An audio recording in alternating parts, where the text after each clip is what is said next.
Hello students, welcome back. This is Manish Pawar and you are watching CBL। तो चलिए start करते हैं आगे। थर्ड पार्ट, ये बताओ फिर, ये निकाल के देखो, ट्राई करो। मैं करवाता हूँ फिर आगे। बहुत आसान है, कुछ इसमें भी डिफिकल्ट इतना नहीं है, बहुत इजी है।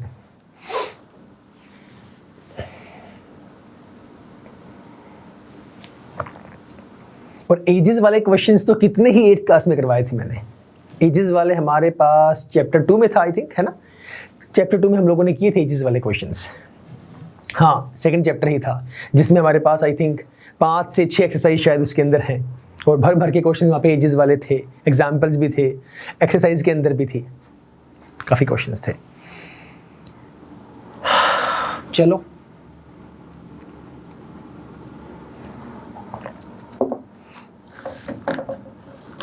आया कुछ आसपास आंसर, कुछ वैल्यू आई कि नहीं आई? चलो मैं करवाता हूँ। क्वेश्चन को सुनना ध्यान से, ठीक है। अब जब सुन रहे हो तो फिर कॉपी पेन थोड़ी देर के लिए रख दो। Rohan's mother is 26 years older than him. Rohan की मम्मा रोहन से 26 साल बड़े हैं, ठीक है। ये है रोहन, ये है माता जी। परफेक्ट, ठीक है भाई। ये कहा गया कि रोहन की मम्मा रोहन से 26 साल बड़े हैं। मम्मा बड़े हैं, ऑब्वियस सी बात है, मम्मा ही बड़े होंगे। तो अगर मैं बोल दूं, लेट कर लूं, लेट रोहन्स एज, आप लिखेंगे सर, ठीक है, मैं कॉन्सेप्ट समझा रहा हूं, लिखेंगे साथ साथ आप। लेट, ये मत लिखना ऐसे, हाँ लिख सकते हो, कोई दिक्कत वाली बात नहीं है। बॉक्स में ऐसे करके लिख सकते हो आप कि हमारे पास रोहन की एज अगर x है तो जो मम्मा की एज है वो कितनी हो जाएगी, इनसे कितनी ज्यादा है, 26 साल ज्यादा है, तो मम्मा हो जाएंगे x + 26 ईयर्स। ये है x ईयर्स और ये है x + 26 ईयर्स। परफेक्ट, क्लियर है। लेकिन कोशिश ये करें कि सर आप थ्योरेटिकल लिखें। रोहन की मम्मा रोहन से 26 साल बड़े हैं, तो अगर रोहन x है तभी तो मम्मा उनसे 26 साल बड़े हैं, मतलब उसमें प्लस कर दिया गया x + 26। जो भी उम्र रोहन की है उनसे 26 साल बड़े। मैं रोहन हूं, मेरी उम्र 15 साल है, मम्मा मुझसे 26 साल बड़े हैं, तो मम्मा की एज कितनी होगी? तो 15 के अंदर 26 को ऐड करना पड़ेगा, ठीक है। वही मैंने यहां क्या ले लिया, x ले लिया, तो x में 26 ऐड किया गया। समझ गए? या फिर कुछ स्टूडेंट्स के मन में यह भी आ सकता है कि sir what if we take mother's age age x। बिल्कुल सही, आप ले सकते हैं। अगर मदर को x लेंगे तो रोहन की एज क्या होगी? 26 साल कम, तो रोहन की लिखनी पड़ेगी x - 26। अगर मम्मा को x लेंगे तो रोहन 26 साल कम है ना उनसे, तो x में से 26 माइनस करना पड़ेगा। जैसे मर्जी ले सकते हैं, आंसर सेम आएगा, आंसर में कोई दिक्कत नहीं आएगी।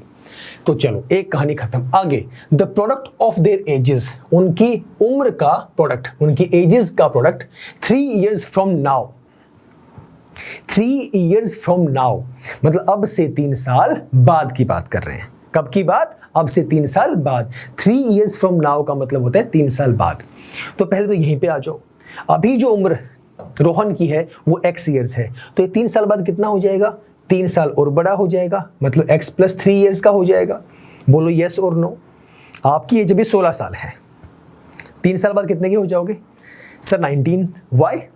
सर 3 साल आगे की बात कर रहे हैं ना आप, तो 3 प्लस करना पड़ेगा। तो यहां भी तो मैं वही बोल रहा हूं कि अभी एज कितनी x है, तो आफ्टर 3 इयर्स x + 3।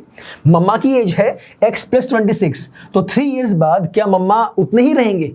अरे जब रोहन की एज बढ़ रही है 3 साल बाद, आपकी एज 3 साल बाद बढ़ रही है, मेरी एज 3 साल बाद +3 हो जाएगी, तो मम्मा की जो एज है x + 26, उसमें भी तो +3 करेंगे, वो भी तो, उनकी भी तो उम्र बढ़ेगी, तो बढ़ेगी तो कर दो x + 26। ये पहले से थे, इसमें +3 कर दिया गया, तो मम्मा की एज हो गई x + 26 + 3, ये 29। तो ये है मम्मा की एज 3 साल के बाद। चलो अभी तो यहीं रहने दो, यहाँ पे लिख दो ईयर्स। बोलो कोई परेशानी यहाँ तक? क्लियर है? परफेक्ट। तो क्या बोला गया? 3 years from now will be 360, मतलब 3 साल बाद उनकी जो एज होगी, उनकी एजेस का प्रोडक्ट, उनकी एजेस की मल्टीप्लीकेशन कितनी हो जाएगी? 360। कर दो भाई, जो क्वेश्चन में कहा गया वही कर दो। सो अकॉर्डिंग टू क्वेश्चन कितनी एज है? x + 3। किससे मल्टीप्लाई करेंगे? मम्मा की 3 साल बाद की एज, x प्लस 29। दोनों का प्रोडक्ट कितना गिवन है? 360 है कि 306? 360 है, 360। करिए multiply sir, x into x, x square, x into 29, 29x plus 3x plus 3 9 27 का 7 कैरी 2, 3 दूनी 6 और 2 8, 87 इज इक्वल टू, इसको इधर ही ले आओ, इक्वल टू क्या, ये इधर प्लस है, इधर आके माइनस का हो गया, and that is equal to 0। Okay, let us solve this now. ये आपका as it is x square, 29 और 3 32, 32x, उसके बाद 87 माइनस 360, तो ये लो 360 और ये आपका 87 कर दो माइनस, क्या बड़ी बात है, 10 में से 7 गया 3, यहाँ बचा 5, 15 में से 8 गए 7, यहाँ बचा 2, 273। तो sir minus 273 and equals to 0। ये बन गई इक्वेशन, यही बनाने के लिए कहा गया है। क्लियर है?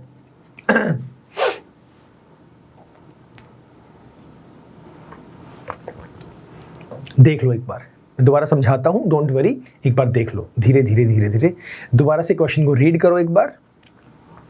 अगर क्वेश्चन आप ध्यान से समझते हैं ना, तो ये लगा लो कि लगभग 80% काम आपका क्लास में ही सॉल्व हो जाता है, अगर कॉन्सेप्ट ध्यान से समझते हैं तो।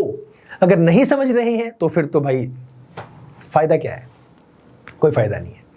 तो ध्यान से समझें, क्वेश्चन का मीनिंग क्या है, क्या निकालने के लिए बोल रहे हैं, एग्जैक्टली स्टेटमेंट को रीड करें, उसके बाद जो कहा गया वो निकालते चले जाएं। ठीक है, देखो मैं करवाता हूं, दोबारा से एक बार रिपीट कर देता हूं।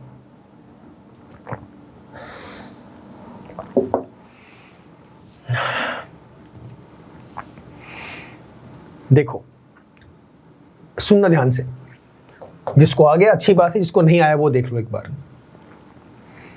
रोहन है, रोहन की मम्मा है, मैं हूं, मेरी मम्मा है। ठीक है, अब मम्मा की एज मुझसे 26 साल ज़्यादा है, मेरी उम्र है मान लो 20 साल, तो मम्मा की एज कितनी होगी? 20 प्लस 26 हो गए 40 साल के, वो ऑब्वियस सी बात है, प्लस 26 ऐड कर दिया। ये प्रेजेंट एज की बात चल रही है, किसकी बात? प्रेजेंट एज की। तो ये जो लेट आपने की है ना, ये क्या है? These are present ages. Okay, तो एक की लेट कर ली x और मम्मा की हो जाएगी x प्लस 26, क्योंकि वो 26 साल बड़े हैं। यहां तक कहानी में कोई दिक्कत? अच्छा, अब कहा गया कि 3 साल के बाद, तो जब 3 साल के बाद की बात हुई, सोच लो खुद ही, अगर आपकी उम्र अभी 15 साल है, 3 साल बाद आप कितने हो जाओगे? 3 साल बड़े हो जाओगे, मतलब +3 करना पड़ेगा। सेम चीज यहां पर है, अभी जो रोहन की एज है, प्रेजेंट एज, वो 3 इयर्स है, 3 साल बाद रोहन हो जाएंगे x प्लस 3।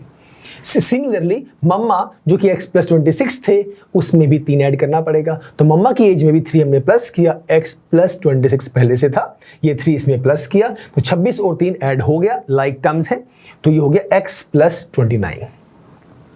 बाद में ये कहा गया कि सर 3 साल के बाद जो उनकी एजेस हैं, उनको अगर मैं मल्टीप्लाई करूं, अगर उनका प्रोडक्ट निकाला जाए तो वो बनेगा 360। तो वही हमने लिखा, जो इन्होंने कहा हमने वही लिखा कि सर ये लो 3 साल बाद की एज ये रही रोहन की, ये रही माता की, और इक्वल टू कितना? 360 मल्टीप्लाई कर दिया। उसके बाद तो बेसिक मल्टीप्लिकेशन, 360 को उठा के वहां ले गए, प्लस माइनस जो होना था हो गया, और ये बन गई हमारी क्वाड्रेटिक इक्वेशन। यही बनाने के लिए हमें कहा गया था। ओके, अब क्लियर है अच्छे से? अब क्लियर है? तो फिलहाल इतना ही सर, मिलेंगे नेक्स्ट क्लास में, इससे आगे हम लोग स्टार्ट करेंगे। Right, till the time stay safe, stay healthy and yes keep smiling. Bye bye, take care.